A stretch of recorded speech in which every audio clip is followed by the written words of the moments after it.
Ocean کی boundaries ہیں، میری ٹائم باؤنڈریز ملتی ہیں، مسقط کی اور پاکستان کی باؤنڈریز مل رہی ہیں. ایک طرف گلف کے ساتھ کنیکٹڈ ہیں، ایک طرف آپ ساؤتھ سینٹرل ویسٹ ایشیا اور چائنا سے کنیکٹڈ ہیں، ہمارے ذریعے چین، افریقہ اور مڈل ایسٹ سے کنیکٹڈ ہے. لیکن جو چیز ہمارے حق میں ہے وہ ہم اپنے ہاتھوں سے بند کی ہوئی ہے. ہمیں اپنا دیکھنا. تو میں اس کتاب میں میری میسج بھی یہ ہوگی، جو میری اب اگلی کتاب آئے گی، کنیکٹیوٹی از دا فیوچر، اس کے باہر گزارا نہیں. پاکستان کی مین پوزیشن، ہم اپنی غلطیاں جو ہیں وہ میں کتاب میں ریفر کروں گا، لیکن وہ میں سارے راہ کروں گا کہ کیوں ہم پیچھے رہ گئے، ضرور کروں گا. لیکن میری وہ ایکسپرٹیز نہیں ہے. میری ایکسپرٹیز جو ہے وہ اس فیلڈ میں ہے. تو میں تجربے سے بتاؤں گا کہ یہی پاکستان کا راستہ ہے. ہمیں اپنے راستے پہ چلنا ہے. مودی صاحب کتنی دیر رہتے ہیں کتنی نہیں، الیکشن کے بعد ان کی کیا پالیسی ہے، اور اگر ہم ہمارے پاس بھی ہاتھ میں پتے ہیں، اگر ہم وہ کھول دیں، ان کو ایکسیس دے دیں in return for going back to a dialogue with India, جس کا ہم نے تو تقریباً کشمیر کا مسئلہ ہی حل کر لیا تھا. اور آپ حیران ہوں گے کہ کئی لوگ کہتے نہیں وہ تو ریلیونٹ ہو گیا جی، ہمیں تو بڑی دیر سے کہا جا رہا تھا کہ ریلیونٹ ہو گیا. گئی بات، رات گئی بات گئی. ٹریک 2 میں انوالو ہوں، جو غیر ملک قرار ہے، غیر ملک کا ایک ادارہ قرار ہے. اس میں Indians, Pakistanis generals, ministers, retired foreign secretaries ہم اکٹھے ہوتے ہیں، ہم میٹ کرتے ہیں. آپ حیران ہوں گے اب 2024-23 میں ہم بات ہی 4 پوائنٹس پہ کر رہے ہیں، یعنی کہ دنیا یہی سمجھتی ہے وہ واحد رستہ ہے. اب تو پھر مودی صاحب کہہ رہے تھے کہ جو ہے نا بھول جاؤ ساری کہانی. کتاب آ گئی ہے ایس کے لمبا کی. ایس کے لمبا اس گروپ کے ممبر ہیں، جو ہمارا ٹریک 2 ہوتا ہے، وہ فوت ہو گئے. انہوں نے کتاب میں لکھ دیا کہ پرائم منسٹر مودی نے 2019 میں مجھے بلایا اور مجھے کہا پاکستان سے 4 پوائنٹس میں بات کرو، اور ہمیں کہا جائے تو بات ہی کوئی نہیں. اچھا اب ہو سکتا ہے آپ یہ کہہ دیں کہ مودی 2019 کے بعد اس نے وہ 370 کر دیا ختم، اب وہ انٹرسٹ کہاں ہے، کہنے کی باتیں ہیں. 370 سے کیا چینج ہوا ہے؟ کشمیریوں کے دل چینج ہوئے. غزہ کو کتنے سال دبایا تھا انہوں نے، کتنے سال دبایا. آج کیا اسرائیل کا حال ہے؟ اس کے کانسیکوینسز ہیں. کشمیر کو یہ دبا نہیں سکتے. پاکستان کے حالات اکنامکلی انشاءاللہ 1-2 سال کے بعد اتنے خراب نہیں ہوں گے. چائنا، پاکستان، انڈیا کا بارڈر نہیں بدلے گا. اس بارڈر کو سے انڈیا کو ڈرنا چاہیے. پھر ہم ان کو کنیکٹیوٹی دے سکتے ہیں. یہ سوچ لینا کہ پاکستان ہاتھ میں کوئی پتے نہیں، بالکل غلط بات ہے، اور یہ ایک پیسمسٹک سوچ ہے. ایسی بات نہیں ہے. لیکن ضرورت اس بات کی ہے ہم اپنے ملک میں گورننس بہتر کریں، اور اپنے ملک میں ہم ایک ماحول ایسا پیدا کریں کہ جس میں تو کچھ یکجہتی نظر آئے. اور اپنی جو ہماری ویکنسز ہیں جو ہر بندے کو پتہ ہے، اس کا میں جس میں کتاب میں ذکر بھی کروں گا.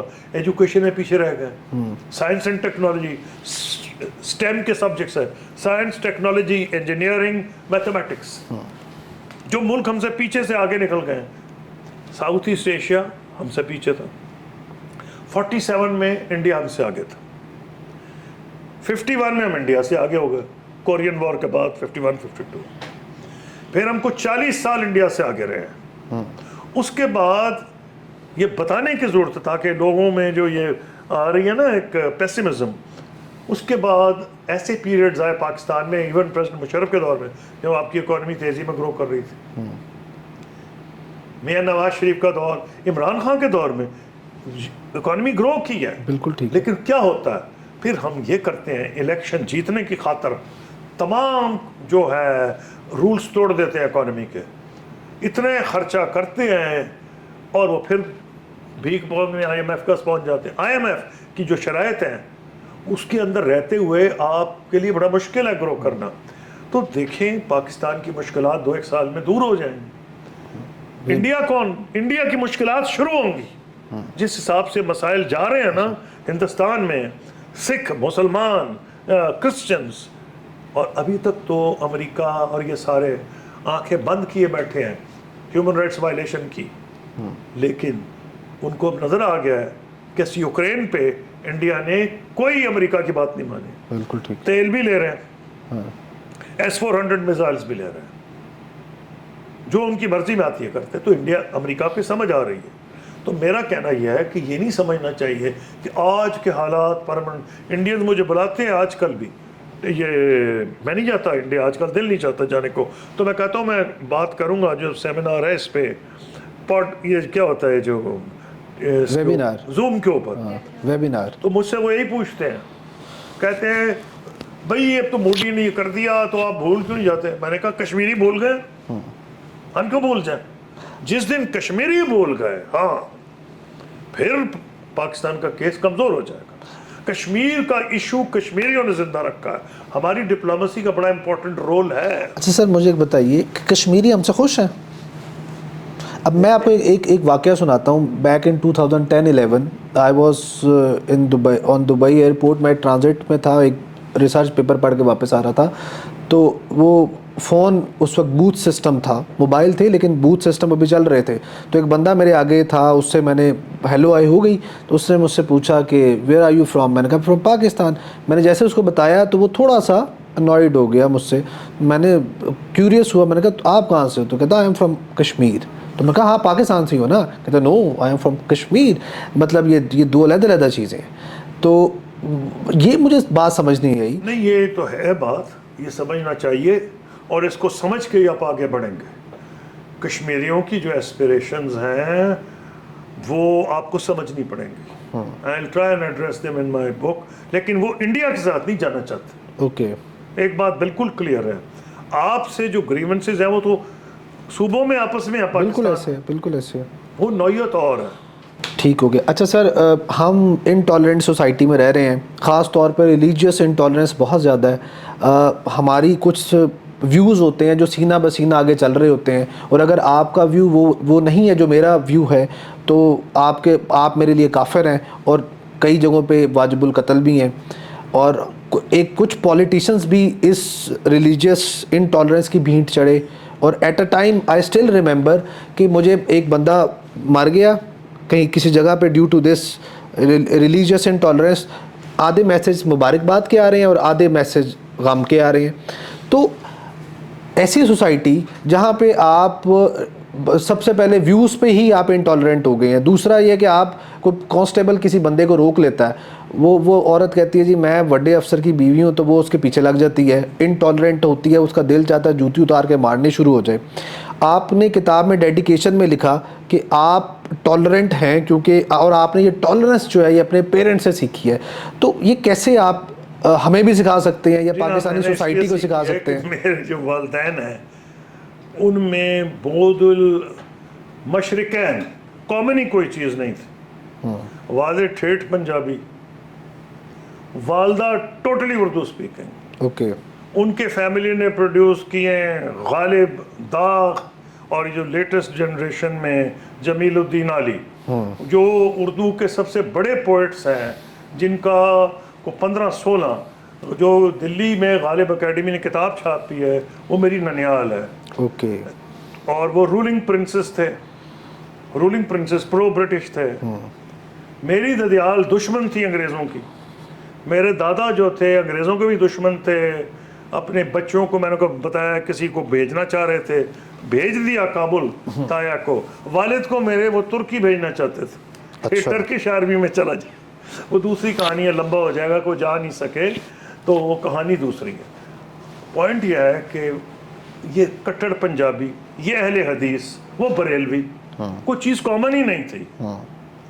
سو مچ سو کہ میرے اسکول پہ والد کہتی تھی, والدہ کہتی ایچسن کالج جائے گا, والد کہتے مر بھی جاؤں گا تو ایچسن کالج نہیں بھیجوں گا. کیوں؟ انہوں نے کہا وہ اس کا نام تھا چیفز کالج. ان کا تمہاری جو ننیال پڑھ کے آئی ہے, جو انہوں نے وہاں کارنامے کیے میں نے دیکھ لیے.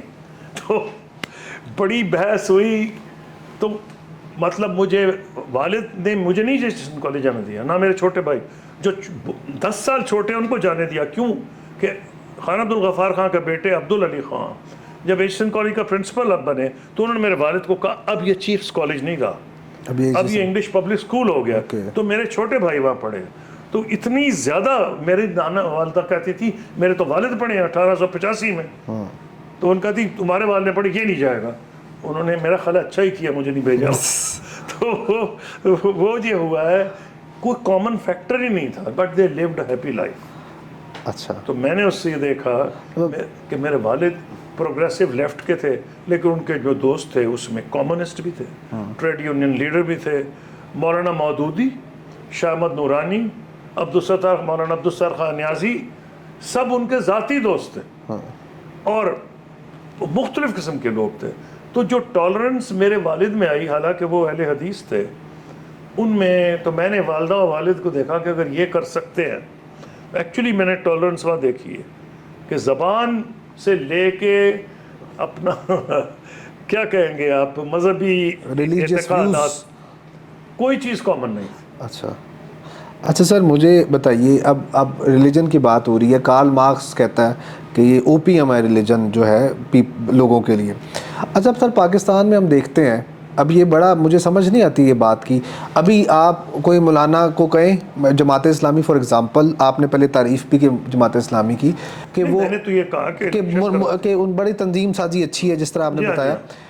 اگر وہ فلسطین پہ ایک ریلی نکالنا چاہے نا تو بہت بندہ باہر نکل آئے گا, سڑکیں بلاک کر دیں گے, ٹھیک ہے. اسرائیل کے خلاف آپ نکلوانا چاہیے, انڈیا کے خلاف, یہاں پہ رولے مچ جائیں گے پورا, یہ آپ بند. اچھا, لیکن ووٹ وہ ایک نہیں نکال سکتے. ایون کئی دفعہ امیر جماعت اسلامی پاکستان اپنی ذاتی سیٹ نہیں نکال پا رہے ہوتے. تو اور کبھی بھی آپ نے جس طرح بتایا کہ ہمارے ادھر ریلیجیس ویوز کے بڑے پھڈے ہیں, تو سر یہ مجھے بتائیں کہ ہم بہت زیادہ کنزرویٹو کلاس کہہ لیں اپنے آپ کو, تو ہم یہ ریلیجیس پارٹیز کو ووٹ کیوں نہیں دے رہے ہوتے؟ یہ آپ نے جو واقعہ, یہ اس سینٹنس جواب کمپلیٹ کر دے گا جو آپ نے پہلے پوچھا تھا کہ جی آپ لوگوں کے جھوٹے مقدموں میں سپورٹ نہیں کرتے تھے, فلاں نہیں کرتے تھے, فرق کیا پڑتا تھا.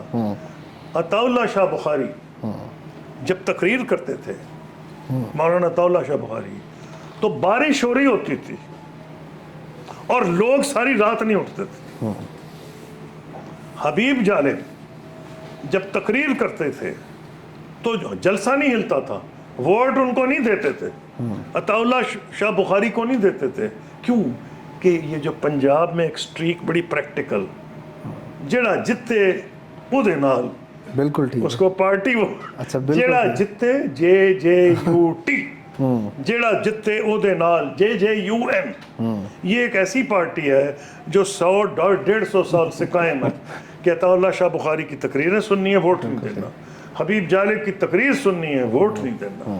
ووٹ اس کو دینا ہے جو آپ کے کام آ جائے, آپ کی گلی صحیح سنوار سکے, بجلی کا کھمبا لگوا سکے, ٹرانسفارمر خراب ہو جائے اسے ٹھیک کر سکے, جھوٹے مقدمے میں پھنسا سکے یا سچے مقدمے سے باہر نکال دے. بالکل ٹھیک ہے, یہ تو بالکل مختلف ہے. تو یہ ریزن ہے. اچھا سر, اب میں ایک ایجوکیشن سے ریلیٹڈ آپ سے کویشچن پوچھوں گا. ایجوکیشن کو پرائیویٹائز ہونا چاہیے؟ ایجوکیشن ہونی ہی اسٹیٹ سیکٹر میں چاہیے آئیڈیلی.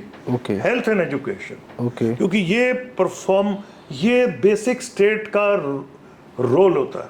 اچھا سر, اب ایک سیکنڈ ٹھہر جائے. لیکن جس میزربلی اسٹیٹ فیل ہوئی ہے ایجوکیشن میں, کہ لوگ فیس دے کے دیہات میں بڑے اسکولوں کی نہیں بات کر رہا, ایک ہیڈ ماسٹر ریٹائرڈ ہے, 2 کمرے 1 کمرہ, بیٹی اس کی ٹیچر ہے, لوگ وہاں چلے جائیں گے ایک بہت بڑے گورنمنٹ اسکول میں جس کے آگے بہت بڑی گراؤنڈ ہے, وہاں نہیں جاتے. کیوں؟ کہ جو بیسک فنکشن ہی ختم ہو گئی, وہ ٹیچر جاتا ہی نہیں وہاں پڑھانے کو, یا کم سے کم یہ جنرل امپریشن ہے. تو میرا کہنا یہ ہے ہاسپٹل بھی جو ہے انہیں ان کو آئیڈیلی تو یہی ہے, اور جو 19th سینچری کے بعد 20th سینچری برٹن تھا وہ یہی تھا کہ یہ ان کو ہونا چاہیے. لیکن جس سنگولرلی آپ فیل ہوئے ہیں, آپ سے کوئی چیز اسٹیٹ سیکٹر میں نہیں چلتی, آپ سے PIA نہیں چلی, آپ سے اسٹیل مل نہیں چلی, آپ سے اسکول نہیں چلتے, آپ سے اسپتال نہیں چلتی, تو آپ کے پاس آپشن کم رہ گیا. So you have to now think of creative. When you say کہ ہونی ہی پرائیویٹ میں چاہیے, آئی ڈونٹ اگری. ہونی اسٹیٹ میں چاہیے.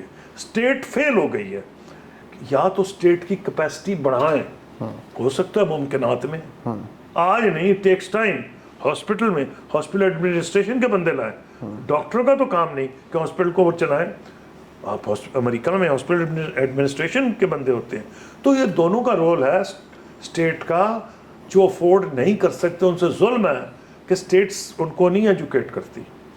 تو کئی لوگ بیچارے اپنی جو بہت سی اسینشیل نیڈز کاٹ کے پرائیویٹ سکولز میں, پرائیویٹ سکول سے مطلب Beaconhouse Grammar School City School نہیں ہے, پرائیویٹ سکول سے مراد ہے جو دیہات میں گاؤں میں بھی سکول ہیں وہاں پریفر کرتے. اچھا سر, اب ہم نے آپ نے بڑا اچھی بات کی, جو بڑی حوصلہ افزا بات تھی کہ پاکستان کا جو اکنامک کرائسس ہے یہ چینج ہو جائے گا, ٹورڈز گڈ ہو جائے گا ود ان 2 years.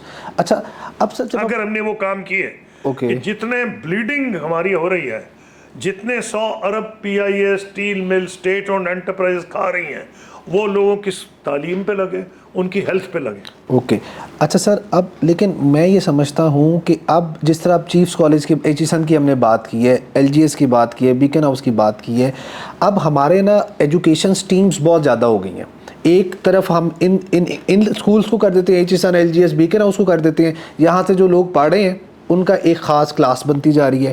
اگلی چلی جاتی ہے جی جو آپ کہہ رہے ہیں کہ جو انگلش میڈیم سکول ہیں دیہاتوں میں دائیں بائیں ادھر ادھر, اور تیسری ایک بن جاتی ہے کھوتی ماڈل ہائی اسکول جسے ہم کہتے ہیں جی گورنمنٹ کے اسکول جو ہیں جن کو ہم اس طرح کے القابات سے بھی یاد کرتے ہیں, اور ایک آخری سٹریم ہے مدرسہ والی جو ہے کلچر. اب اس کے جو ہے نا پروڈکٹس وہ اے کیٹیگری والے چلے جاتے ہیں, پولیٹیشین بن جاتے ہیں, بیوروکریٹس بن جاتے ہیں. اب وہ ٹائم نہیں رہا کہ وہ جو ٹاٹ والے اسکول سے بہت کم لوگ ایسے ہیں جو کہ سی ایس ایس کرتے ہیں یا کوئی پولیٹیشین بنتے ہیں. اب جتنے لوگ ٹاپ کر رہے ہیں ان میں سے میجورٹی یا لمس کی ہے یا ایل ایس سی کی ہے یا باہر سے پڑھ کے آئے ہوئے ہیں. اچھا جب اتنا ویریڈ ہم کلچر پیدا کر رہے ہیں ایک ملک کے اندر, تو آپ سمجھتے ہیں کہ ہماری بیسس ٹھیک رہیں گی ان ڈیو ٹائم یا ان ٹائمز ٹو کم؟ نہیں, this is very bad. How can I think it's a good thing? All we can say is کہ ہماری کوشش ہونی چاہیے کہ اس کو کم کریں, جس کا مطلب یہ ہے ایک تو کمپٹیشن اسینشیل ہے, پرائیویٹ سیکٹر اپنا کام کرتا جائے, سرکار اسٹیٹ سکولز کو ایسے نہ چلائے جیسے کوئی افسر شاہی وہاں چل رہی ہے. وہاں ٹیچرز جو ہیں آپ کو ڈفرینٹ میتھڈ اڈاپٹ کرنا پڑے گا. اکاؤنٹیبلٹی کون کرے؟ Not government officials. اکاؤنٹیبلٹی وہاں کے پیرنٹس کر لیں, اسی کے علاقے کے. اور ٹیچرز ایسے سسٹم بنائے جا سکتے ہیں کہ ٹیچر ریکروٹمنٹ ہو اور پیرنٹس کا اس میں رول آ جائے. محکمہ تعلیم اگر ایک دفعہ لگ لے, وہ بندے نے ریٹائر ہی نہیں ہونا جب تک وہ مر جائے گا. پرفارمنس پہ کوئی نہیں اس کے ہے. اچھے ٹیچرز بھی ہیں.